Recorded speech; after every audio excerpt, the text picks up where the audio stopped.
All right, I want to go back to text edit. Bring up my window here. I'm going to get rid of my Finder window just to keep things clean so you can see what's going on. Switch to dictation mode.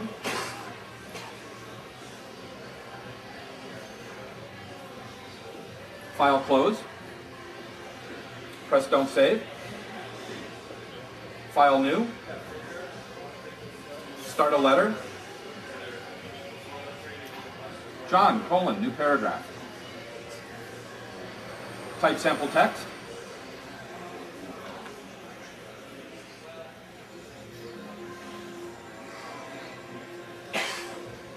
New paragraph. Closing signature.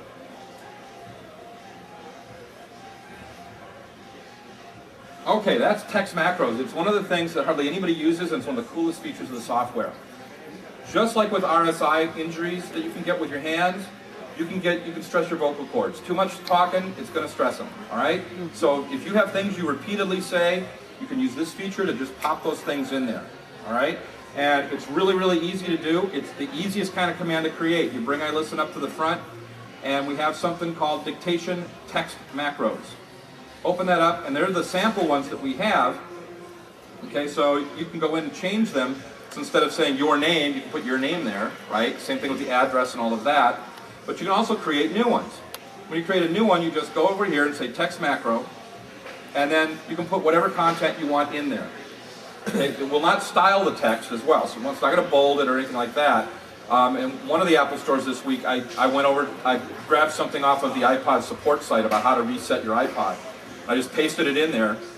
I said, I gave it a name, type iPod reset instructions. And you said that, and boom, it just typed right in. I'm going to give you guys a little tip. If you decide you want to use iListen for this, if you go to Preferences, there's a section in the Preferences we just added called Other.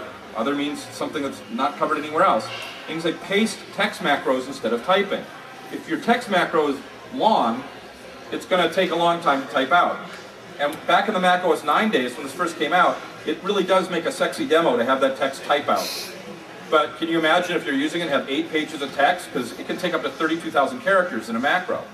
So by using this, it'll copy it to the clipboard, go to your document, and paste it. Boom, it's just right there. So that's a little tip. You probably want to go and turn that on. It's off by default. You probably want to go and turn that on if you're going to use the text macro feature a whole lot.